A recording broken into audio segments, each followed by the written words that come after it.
Gracias.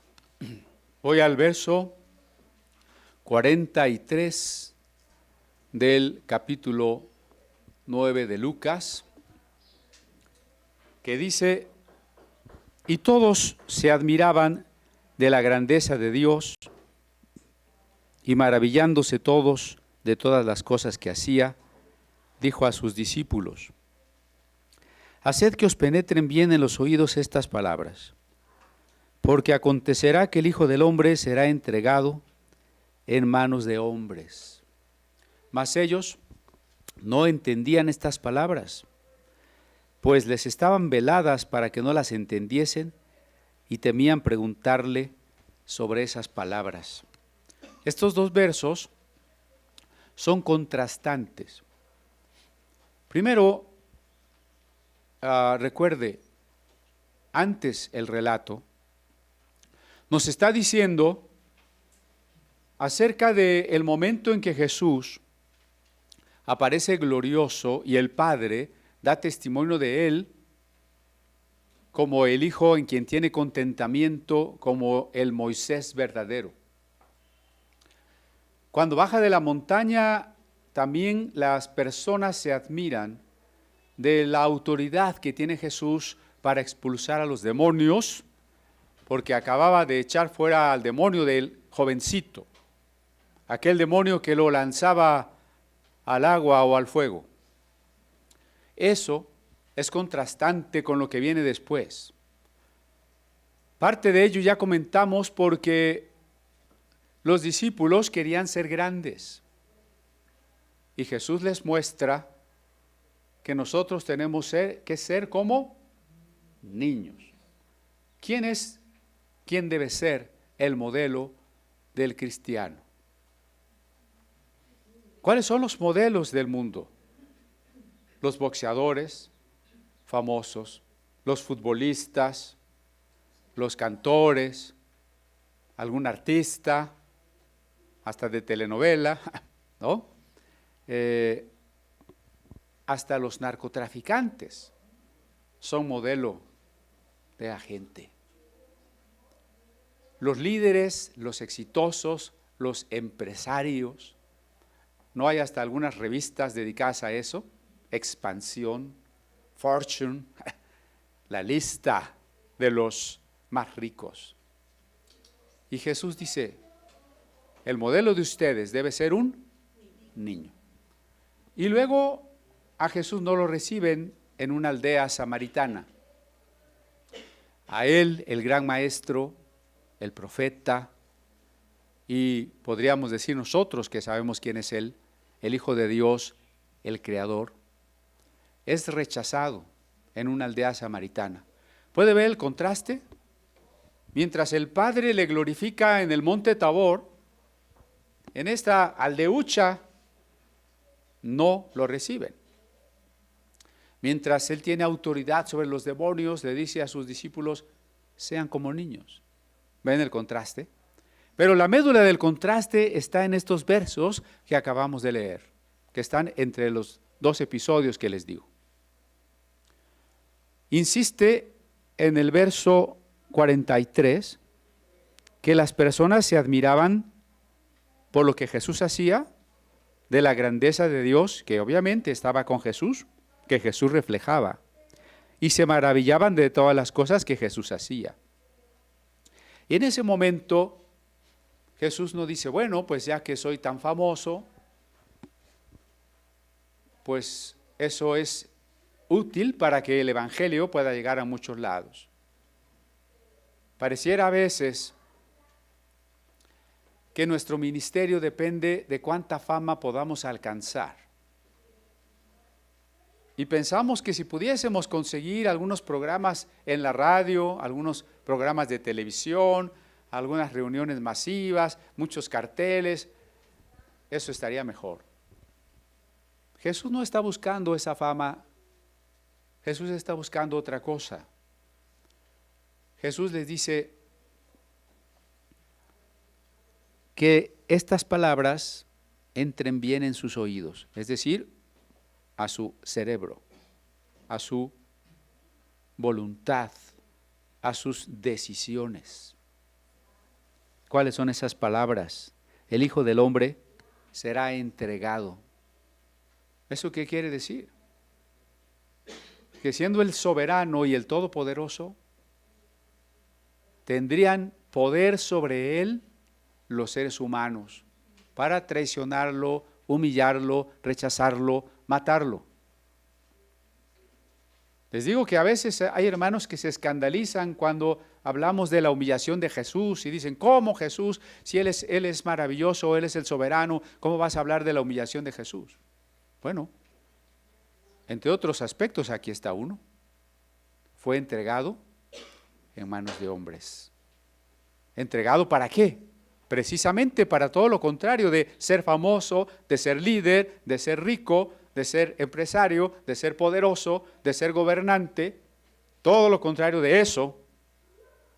Fue entregado, significa para ser rechazado, humillado, avergonzado, torturado, abofeteado, escupido, asesinado. La gente se maravilla de lo que hace, se maravilla de sus milagros, se maravilla de su doctrina, pero Jesús dice, lo contrario es lo que yo espero. Y aquí entonces la pregunta central para nosotros en la vida se plantea, ¿qué queremos nosotros? Los discípulos no podían entender estas palabras. ¿Por qué no podían entender estas palabras? Porque es difícil pensar diferente de como piensa la mayoría. Toda la gente se admiraba de Jesús, pero Jesús dice, no, el camino es otro. Ya les he comentado cómo en redes sociales, por ejemplo, la manera en que las personas expresan lo que les gusta es verdaderamente espantosa. Es decir, espanta, asusta lo que la gente acepta, lo que quiere, lo que desea, lo que aprueba. Es verdaderamente de asustarse. Por eso la pregunta es, ¿por qué Jesús dice que va a ser entregado a manos de hombres? ¿No podría haberlo evitado? ¿Podría haberlo evitado? Le dice Pilatos, ¿que no sabes que tengo autoridad sobre ti? Y Jesús le contestó, ninguna autoridad tendrías si no te hubiera sido dada de arriba. Está pensando en estas palabras, yo fui entregado en manos de hombres.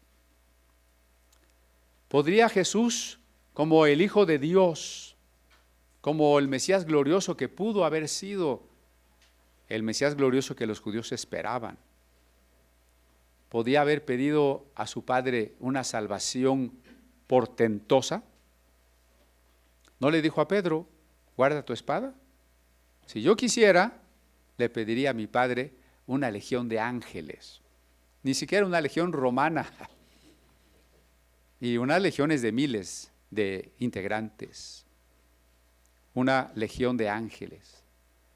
¿Por qué Jesús está dispuesto a ser entregado en manos de hombres? Como, insisto, lo contrario de ser famoso, de ser aceptado, es lo contrario. La razón es la misma que planteamos en la pregunta, ¿cuál es el propósito de Dios para nosotros?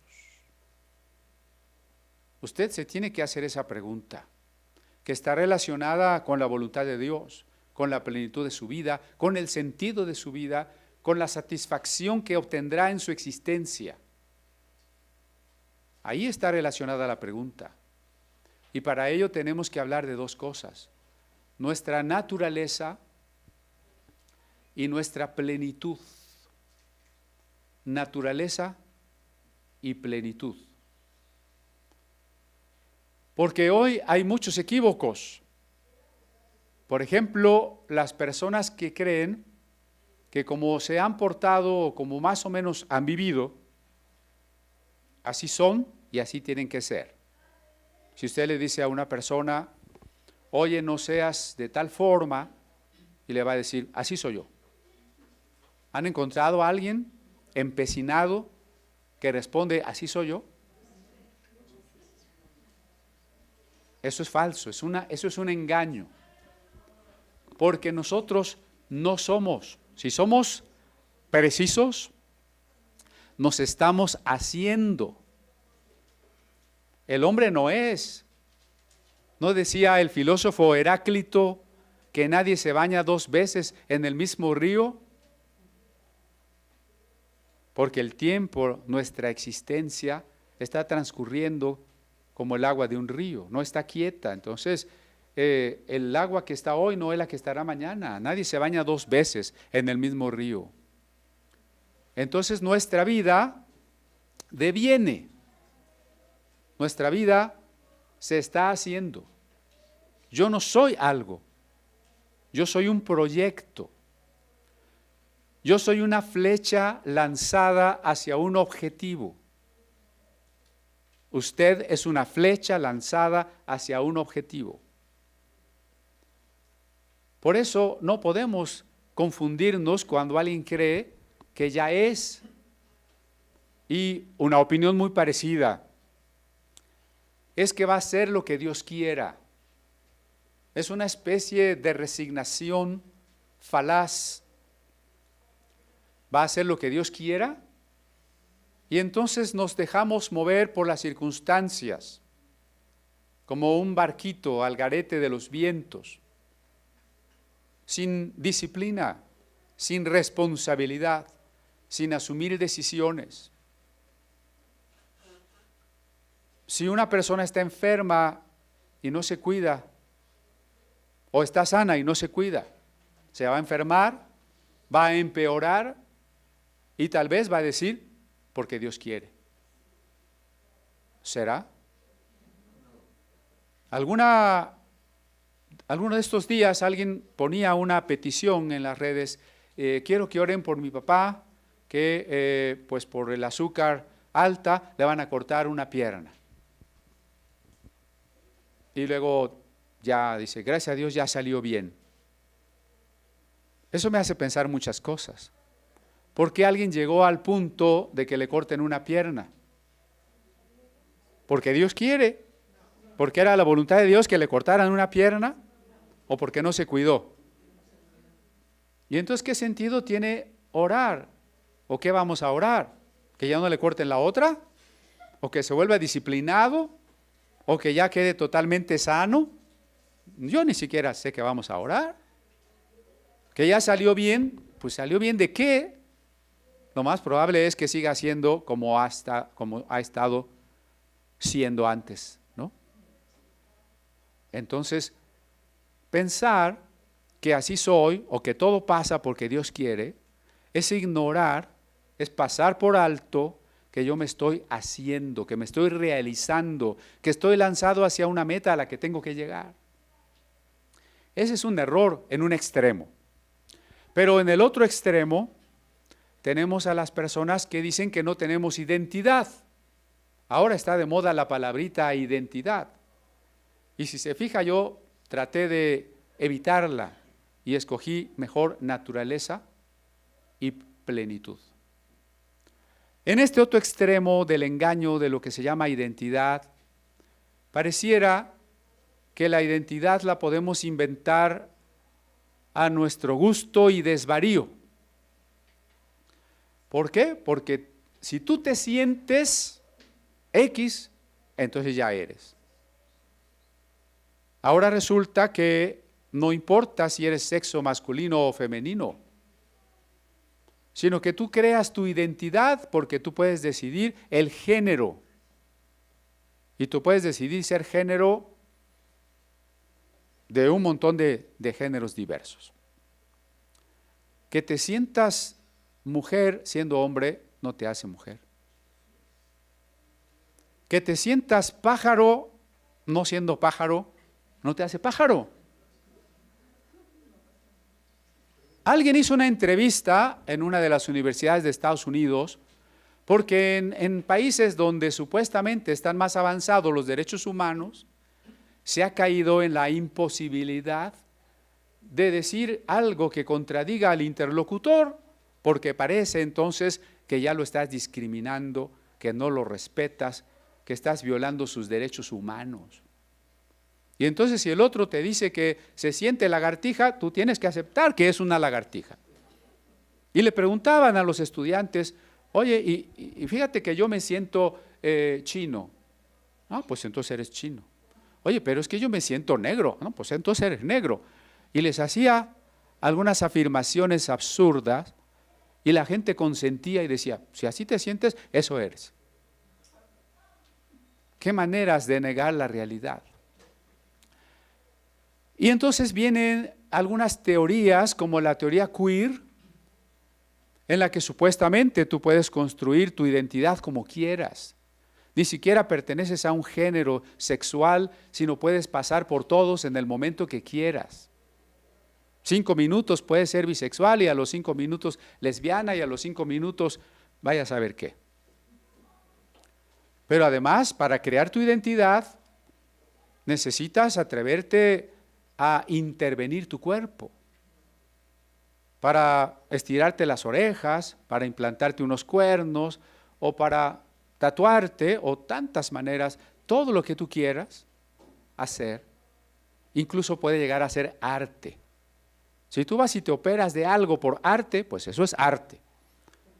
¿Sí? Entonces, esto es una búsqueda de la identidad. Pero se puede buscar la identidad desconociendo que existe la naturaleza.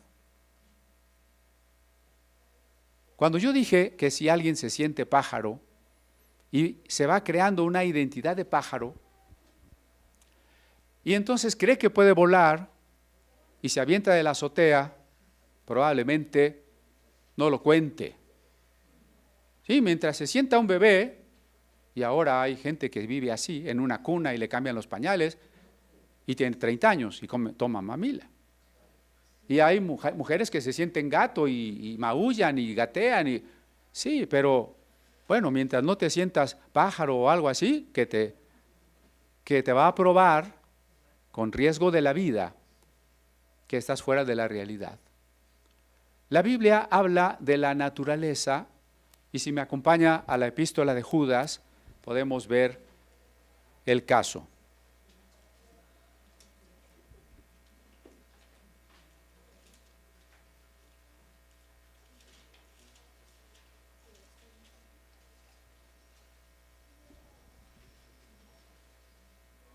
En Judas, verso 5 y siguientes, Judas está antes del Apocalipsis, dice, mas quiero recordaros ya que una vez lo habéis sabido, que el Señor habiendo salvado al pueblo sacándolo de Egipto, después destruyó a los que no creyeron. De esto hemos abordado bastante en la carta a los Hebreos. Y a los ángeles que no guardaron su dignidad, sino que abandonaron su propia morada, los ha guardado bajo oscuridad en prisiones eternas para el juicio del gran día. Esta frase, abandonaron su propia morada, lo que quiere decir en griego, y tal vez usted tenga una traducción más parecida, es cambiaron su naturaleza.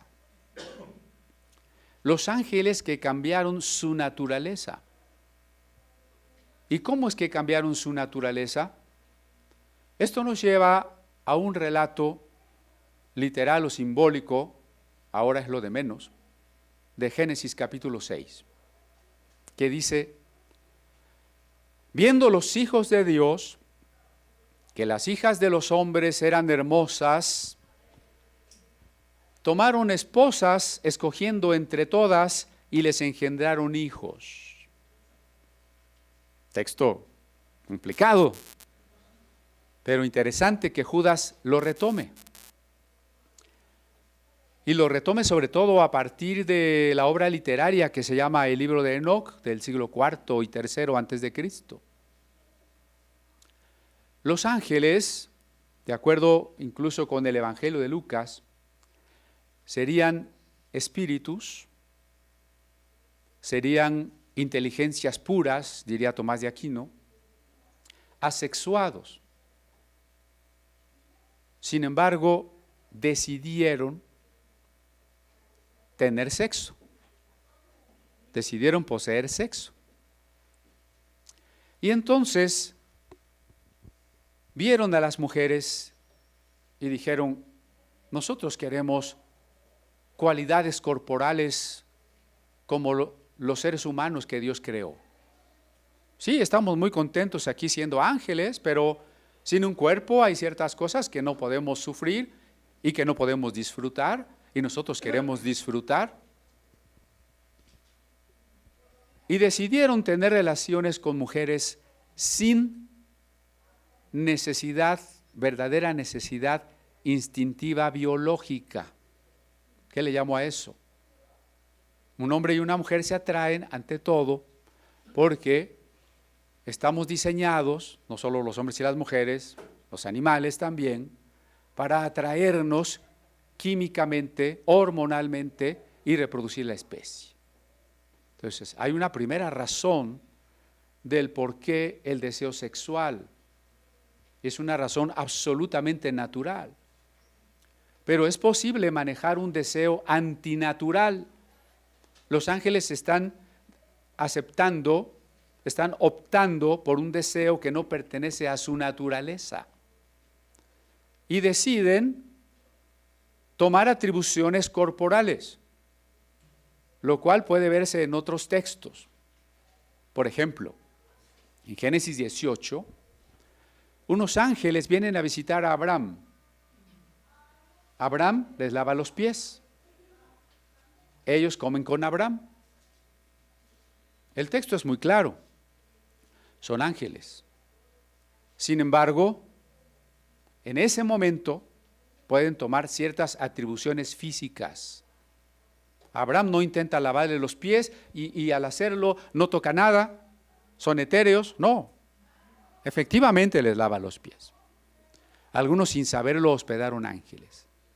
Pero cuando el ángel cumple su misión, deja esas propiedades que no le son inherentes y regresa a su estado de mensajero espiritual de Dios. Pero estos ángeles decidieron tomar unas atribuciones y quedarse en esa condición. Y entonces tuvieron relaciones sexuales con humanas. Yo sé que hay varias interpretaciones de este texto. No me voy a extender en ellas porque entonces ya no pasamos de Génesis 6. Pero lo que me interesa y lo que insisto hoy, lo quiera usted tomar literal o un pasaje simbólico, ahora no tiene importancia, la enseñanza es la misma. Lo que se enseña es que unos seres cambiaron su naturaleza. Nosotros ya nacemos con una naturaleza. Esa no la podemos cambiar, ni debemos intentar cambiarla. El perrito es perrito y esa es su naturaleza. Yo no debo hacerle cosas a un perro pretendiendo que sea algo que no es ser perro. La misma ley en el Levítico prohíbe crear híbridos de ciertas cosas, de ciertos animales, de ciertas plantas. Yo no debo tratar de cambiar la naturaleza de las cosas. Si quisiésemos definir un valor universal que se llama la justicia, podríamos definirlo como la posibilidad de que cada ser llegue a la plenitud de lo que tiene que ser. Eso es la justicia. Cambiar la naturaleza es un acto injusto. Pero una cosa es tener la naturaleza y otra llegar a la plenitud. No puedo cambiar la naturaleza ni debo intentar cambiarla, porque en realidad no la voy a cambiar. Solamente estoy cayendo en una desviación. ¿Se acuerda que yo soy una flecha lanzada hacia un objetivo? Pero ahora soy una flecha desviada. No va a llegar al objetivo. Va a llegar, quién sabe dónde. Sigo en Judas y dice, el verso 7, como Sodoma y Gomorra. Como Sodoma, ¿cómo? ¿Cómo es un símil? La palabra como establece un símil, una comparación. ¿Cuál es la comparación? Sodoma y Gomorra, ¿qué hicieron? Lo mismo que los ángeles. ¿Sí ve el símil? Los ángeles abandonaron su morada, como Sodoma y Gomorra. O sea, Sodoma y Gomorra cambió su naturaleza. Dice, como Sodoma y Gomorra y las ciudades vecinas, las cuales de la misma manera que aquellos, habiendo fornicado, porque ahora está de moda en la teología de género, porque hay de saber que hay una teología de género, entre cristianos, me cuesta decirlo, se dice que Dios no castigó a Sodoma y a Gomorra por la homosexualidad, sino por la falta de hospitalidad y porque los pobres oprimían a los ricos. Concedamos esa parte, que esos pecados también estaban presentes, pero que esos pecados estén presentes no excluye al otro pecado. Y mucho menos puede llevarnos a decir que Dios no castigó lo que Judas dice que castigó. Aquí dice que los ángeles pecaron como Sodoma y Gomorra y que Sodoma y Gomorra pecaron como pecaron los ángeles, ¿no? ¿Cómo? Fornicando. ¿Y cómo fornicaron? Habiendo ido en pos de vicios contra naturaleza. Yo le estoy diciendo que tenemos una naturaleza. Los ángeles y los sodomitas intentaron cambiar, pervirtieron su naturaleza. Eso es lo que pervirtieron. No importa que ellos se justificaran. No importa que ellos imaginaran que eran lo que no eran. Simplemente no eran. Fueron en pos de vicios contra naturaleza. De acuerdo con este texto, ir contra la naturaleza se constituye en un vicio. Vicio es lo contrario del hábito. El hábito es aquello que nos lleva a la plenitud. El vicio es aquello que nos destruye. Y entonces fueron puestas, por ejemplo, sufriendo el castigo del fuego eterno. Insisto, para usted puede ser Sodoma y Gomorra y la caída de los ángeles en Génesis 6, una narración simbólica o una narración literal. El mensaje, la enseñanza es la misma. Es la misma que el Espíritu Santo quiere dar. Nosotros no podemos cambiar nuestra naturaleza. ¿Por qué? Porque nos destruimos. Nos destruimos. Y aquí entramos a la otra parte. Una vez que tenemos una naturaleza, ¿qué falta? Llegar a la plenitud o la esencia de lo que debemos ser. ¿Qué es un hombre? Si usted ve tal vez un joven, nini, ¿qué es nini? Inventaron esa palabra, ¿no? Que ni trabaja ni estudia, pero dejen eso, que le gustan los vicios, que le gusta ser injusto con los demás, que va en el transporte público y le gana el asiento a una viejita. ¿Usted diría, este es un hombre en el sentido cabal de la palabra? Por supuesto que no. ¿Qué es un hombre? ¿Qué es una mujer? ¿Qué es un árbol? Cuando hablamos de plenitud. Cuando ha llegado a aquello a lo que debe ser. Cuando ha llegado a realizarse. Realizar o realidad quiere decir el mundo de las cosas. Cuando lo que el hombre puede ser, eso se llama potencia, llega a estar en el mundo de los hechos, en la realidad, entonces se llama estar realizado. Y la meta de todo ser es llegar a su plena realización. La meta de un manzano, de un árbol de manzanas, es llegar a tener un tronco ancho, una copa frondosa y muchas manzanas. Todos los seres creados por Dios tendemos a la plenitud que se da, y ni más ni menos, que en nuestra relación con Dios. ¿Por qué el cristianismo es incompatible con el relativismo? Por ejemplo, con el relativismo moral, con el relativismo de la verdad. ¿Por qué es incompatible? Por una razón muy sencilla.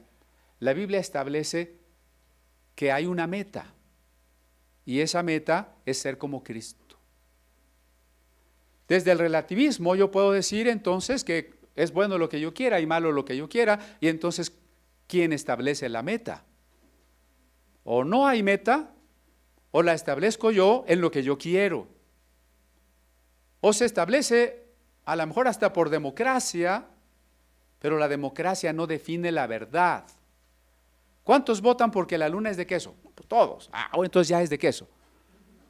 La democracia no define la verdad. Si existe una meta y esa meta es la misma para todos los seres humanos, ser como Cristo, el relativismo no es compatible. Y si el camino a la meta y la meta misma es el valor que se llama amor, entonces eso me define la vida por completo. Si el amor es la sustancia de todas las cosas, eso me define que por ende es la justicia, el bien, la verdad, la bondad. ¿Me explico? No se pierda, por favor, en esta selva de ideas, de marañas en la que vivimos ahora. Por ahí en las redes sociales, en la parte que se llama Facebook, están pidiendo a las mujeres que pongan una imagen de una mujer diciendo yo sí te creo, y muchas mujeres lo están cambiando, pero se están olvidando de una cosa. ¿Cuál es el verdadero significado de ciertos mensajes emocionales? Yo sí te creo. ¿A quién le crees? No puedes generalizar. Toda generalización es un fascismo. ¿Acaso todos los mexicanos son flojos? Claro que no. ¿Acaso todos los hombres son malvados y violentos? No. ¿Acaso todas las mujeres dicen la verdad? ¿No acaba de haber un caso bien famoso de una perdida, pero perdida porque andaba en la parranda, ¿no? Y todos buscándola porque se la habían secuestrado. Yo sí te creo. ¿A quién le crees? ¿Qué le crees? No generalices. No te dejes arrastrar. Por favor, repase los videos. Cuando predicamos del endemoniado gadareno, les dije, cuidado, no se dejen ser la masa.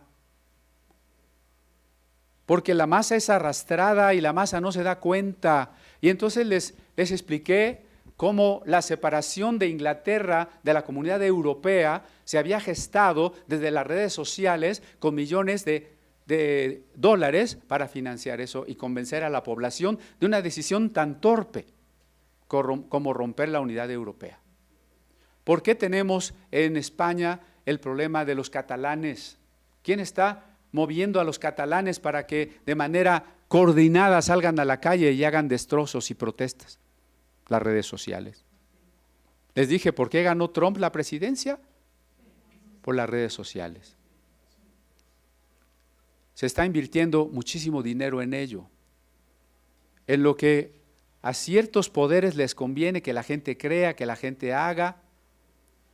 ¿Y por qué el cristiano tiene que estar en la misma mentira, en la misma enajenación? No es que nosotros estemos de acuerdo con los asesinatos, no estamos de acuerdo con el maltrato a las mujeres, ni siquiera estamos negando que sea un problema. Pero cuidado con los términos inventados. La palabra feminicidio es un problema inventado, es un término inventado. Solo existe el homicidio, porque todas las vidas valen lo mismo. ¿Por qué van a salir algunas mujeres a reclamar que han muerto algunas mujeres? Entonces los hombres tienen que salir a reclamar por la muerte de los hombres. Y entonces los homosexuales tienen que salir a reclamar por la muerte de los homosexuales. Y los indígenas tienen que salir a reclamar por la muerte de los indígenas. Y yo pregunto, ¿y quién saldrá a reclamar por la muerte de los niños no nacidos? ¿Acaso va a haber una marcha de niños que quieren ser abortados? Todas las muertes son iguales porque todas las vidas son valiosas. Por supuesto que en las normas del derecho hay agravantes y hay atenuantes para calificar los homicidios y las sentencias punitivas de la manera que corresponde. Pero no inventemos palabras y no le hagamos el juego a movimientos detrás de los cuales hay millones de dólares para cambiar el mundo, para introducir ideologías en las universidades, en los periódicos, en los medios de comunicación. ¿Por qué? Porque el cristiano sabe cuál es su naturaleza y debe de saber también a dónde está la meta de su plenitud. Y mire, ¿por qué he tocado este tema? Porque Jesús les dice, el Hijo del Hombre será entregado en manos de hombres. ¿Qué tiene que ver eso con la plenitud? ¿Tiene algo que ver con la plenitud? Por supuesto, porque Jesús nos está mostrando que nuestra plenitud es hacer la voluntad de Dios para nosotros. Mientras usted no esté haciendo lo que Dios quiere para usted, usted no alcanzará la plenitud. Yo puedo decir en términos generales, es decir, la misma meta para todos es que lleguemos a la plenitud, a la estatura de Cristo, a la completa realización. Esa meta es común a todos nosotros. Pero en sentido singular, cada quien tiene una meta diferente, porque el plan de Dios para cada uno de nosotros es diferente. ¿Qué quiere Dios para usted? Esa es una tarea en la que usted tiene que sumergirse. Esa es una pregunta angustiante que usted le tiene que hacer a Dios. Esa es una búsqueda que usted tiene que hacer en oración y ayuno. Eso es un anhelo que tiene que estar en su corazón por encima de todo deseo. Porque si el mayor deseo de su corazón no es entender la voluntad de Dios, usted se va a equivocar.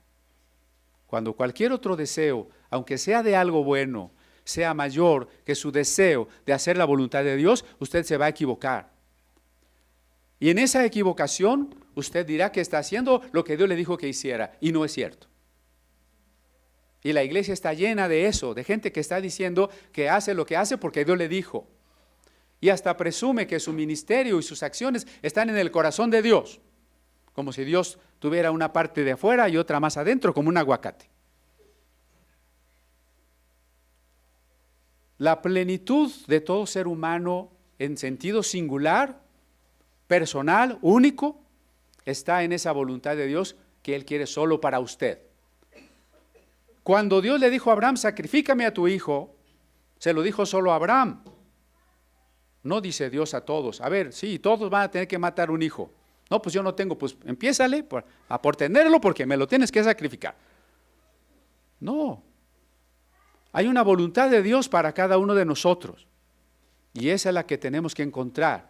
Por supuesto que todas las voluntades o toda la voluntad de Dios para cada uno de nosotros coincide en algo: llegar a la madurez del amor. Y Cristo entendió que la voluntad de Dios para Él era morir en una cruz, rechazado y avergonzado. Porque a veces estamos pensando que la voluntad de Dios o realizarnos plenamente debe de ser algo muy grandioso. ¿Y cuándo te sentirás una mamá plenamente realizada? Pues cuando tenga mis 4 hijitos, 2 niños y 2 niñas, una casa propia muy grande con alberca, mis abrigos de pieles y me vaya de viaje a Europa cada vez que yo quiera y de compras a Houston, estar plenamente realizada. No. La plena realización es llegar a lo que Dios quiere para ti. Y lo que Dios quiere para ti puede ser todo lo contrario de lo que los hombres creen que es el éxito, lo que los hombres creen que es la felicidad. En este caso Jesús, para ir a la cruz, necesitaba llegar a una madurez absoluta de su amor por el Padre y por los seres humanos. Necesitaba llegar. Jesús como humano también fue una flecha lanzada hacia un objetivo. Jesús también tenía que llegar a ser lo que debía ser. A reserva de que tal vez esté diciendo una heterodoxia filosófica, me parece que podríamos encontrar un punto de coincidencia entre Aristóteles y Kierkegaard. ¿En qué sentido? Que la filosofía antigua decía, primero es la esencia y entonces existes como esa esencia que tienes. Y Kierkegaard decía, no, primero existes y luego alcanzas la esencia que tienes que alcanzar. Aquí lo hemos dicho de las dos maneras. Esa esencia en sentido aristotélico es la naturaleza que usted tiene, lo que lo hace ser el tipo de ser a la especie que pertenece. Pero necesita ahora alcanzar la esencia en el sentido existencialista kierkegaardiano, la plenitud de lo que debo ser. Eso que debo ser. Cristo tenía que alcanzar eso. Y tal vez usted diga, no, pero ¿cómo? Si Cristo era perfecto, Cristo era Dios, ¿cómo que tenía que alcanzar eso? Solo usted tendría que repasar nuestra predicación de la carta a los Hebreos en su capítulo 5 y allá en el versículo donde dice, y aunque era hijo, refiriéndose a Cristo, mire qué frase o qué párrafo tan tremendo, y aunque era hijo, por lo que padeció, aprendió la obediencia. Ahí está el proceso, el camino de la flecha lanzada, ahí está. Jesús aprendió la obediencia. Jesús no dijo, ya soy lo que soy, ya va a pasar lo que Dios quiera. Jesús aprendió la obediencia. Y al aprender la obediencia, paradójicamente, es también aprender la libertad, la verdadera libertad, porque no obedecemos a fuerzas, no obedecemos porque no nos queda otra, obedecemos porque decidimos obedecer, y eso se llama libertad. Porque cuando decidimos lo contrario de la obediencia, nos esclavizamos de lo que no es absoluto. Nos esclavizamos del pecado, de la flojera, de la ignorancia, del deseo, de la temporalidad. Decidir en nuestra libertad cualquier cosa que no es lo que debemos, nos esclaviza de lo finito, de lo temporal. Por eso la obediencia que se aprende es también un ejercicio de la libertad. Por eso hace rato cuando le decía, si usted de aquí a 5 años ha empeorado su enfermedad, ¿es porque Dios quiere? Usted usó su libertad. Pero la usó mal y perdió la libertad. Porque si ya me cortaron una pierna, pues ya soy menos libre de caminar como yo quiera, ¿o no? Si yo uso mal la libertad, la pierdo. Si yo uso la libertad para aprender a obedecer, mi libertad crece cada vez más. Pero ¿cómo se puede obedecer? ¿Por qué obedeció Jesús? Porque estaba madurando su amor. Jesús estaba llegando, como dice otra vez Hebreos, por lo que era hijo, aprendió la obediencia por lo que padeció. Y llegó, fue perfeccionado. Así dice Hebreos, ¿no? Cristo fue perfeccionado. Perfeccionado quiere decir madurado. Cristo llegó a su plenitud. Cristo no se quedó a medio camino, Cristo no se quedó siendo un niño, Cristo no se desvió de la meta y no cometió pecados que nos hacen subhumanos. No culpemos a los animalitos, el pecado no es una conducta animal, es una conducta infrahumana, pero no animal. Es una conducta irracional,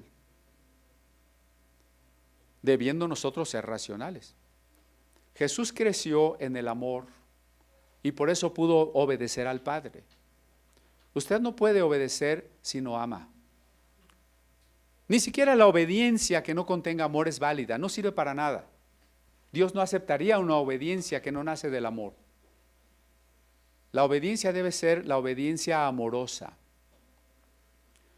Jesús obedece al Padre aunque la orden del Padre es terrible.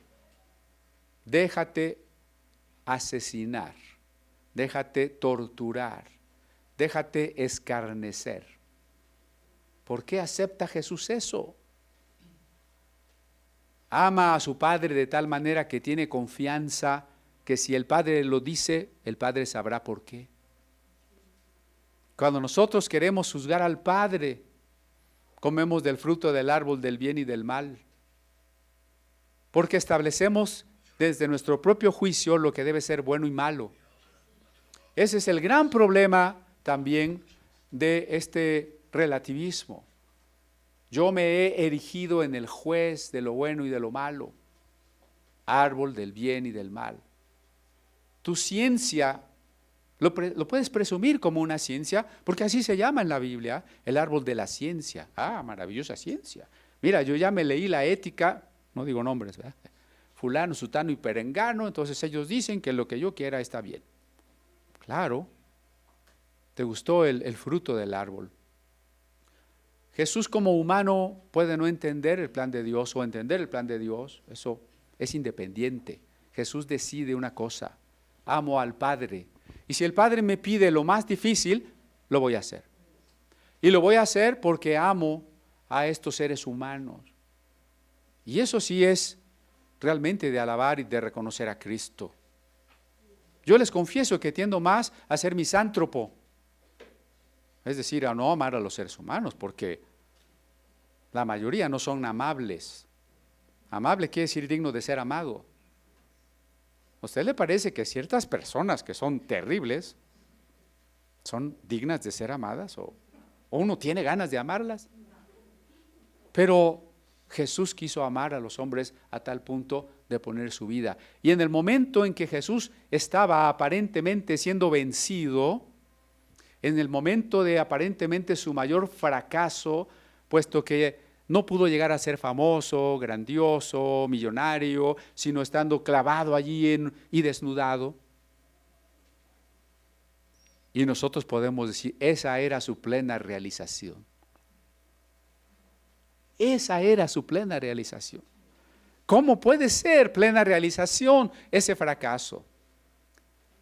Solamente porque ese acto es el acto de amor, es el acto de obediencia, es el acto de haber alcanzado la plenitud de cumplir la perfecta voluntad de Dios, no en lo general, sino para mí.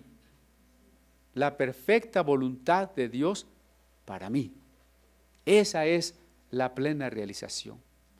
Y entonces el mundo puede lanzarnos sus ríos, sus corrientes, sus embates de opiniones y de modas y de ideologías. Y usted, firme como una roca. No le dijo a Simón, que quiere decir uno que se mueve para todos lados, tú serás piedra, Pedro, piedra, firme. Ahí viene la corriente de las ideologías. Usted, firme, porque usted sabe que el amor es el valor absoluto y universal, porque usted sabe que tenemos una meta de la cual no queremos desviarnos, ni debemos desviarnos. Los discípulos no entendieron esto. ¿Por qué no lo entendieron? Porque eran carnales. Por eso los siguientes textos que ya analizamos, dice, se estaban peleando para ver quién era el más grande. Y querían pedir que bajara fuego del cielo sobre los samaritanos que los habían rechazado. ¿Cómo entender a alguien que dice, alguien que habla de la muerte, cuando el contexto le permitiría ser grandioso, poderoso, maravilloso? ¿Cómo entender que alguien a quien Dios ama tanto, porque en este contexto donde Jesús les está diciendo que será entregado, también están Pedro, Juan y Jacobo, ¿o no? Y ellos tres habían estado arriba en el Tabor, viendo al Jesús glorioso. Entonces, ahora bajan y Jesús dice que se va a morir. Tal vez ellos tres son los que menos entienden, porque a ellos les ha sido revelado de una manera tan maravillosa la gloria y la majestad de Cristo. ¿Cómo Jesús dice eso? ¿Quién sabe qué quiere decir? Ha de ser alguna doctrina iniciática, esotérica, algún misterio que luego sabremos. Cuando nuestra carnalidad anhela las cosas que no son de Dios por sobre la voluntad de Dios, estas cosas de las que hemos hablado hoy no las podremos entender. Pero si permitimos que en nosotros haya un anhelo supremo, Señor, yo no anhelo las cosas buenas ni las malas. No es que Jesús anhelaba la cruz. Jesús no fue a la cruz porque le gustaba sufrir. Y dijo, sí, a mí me gusta sufrir, a ver, yo quiero ir a la cruz. ¿Por eso fue a la cruz? Él, y eso es perfectamente comprensible, como todos nosotros, no quería sufrir. ¿No le dijo una noche antes a su padre, si es posible, pase de mí esta copa? No es que fue a la cruz porque quería ir a la cruz. No fue a la cruz porque le gustaba sufrir. Fue a la cruz porque dijo, no mi voluntad, sino la tuya.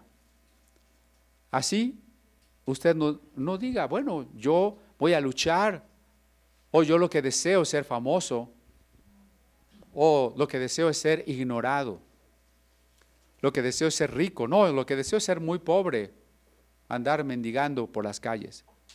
No, es que yo deseo estar totalmente sano. No, es que yo deseo enfermarme y darle a Dios mi sufrimiento. No tenemos que desear ni una cosa ni otra, ni la buena ni la mala, ni la agradable ni la adversa. Solo tenemos que desear una cosa: sea hecha tu voluntad. Tengo una naturaleza, soy imagen de Dios. Y en esa naturaleza valgo mucho. Hay predicaciones, doctrinas dentro del cristianismo que ven al hombre solo como una miserable basura. Sí, por supuesto que somos pecadores y que merecemos la muerte, pero ¿sabe una cosa? El amor nos dignifica. Vamos a pensar que una mujer prostituta recibiera el amor de un hombre que la quiere limpiamente y que le ofrece otra clase de vida y que no le importa lo que ella haya hecho o no hecho. ¿No le da o le reconoce a esa persona otro valor que no se daba ni ella ni los demás le daban?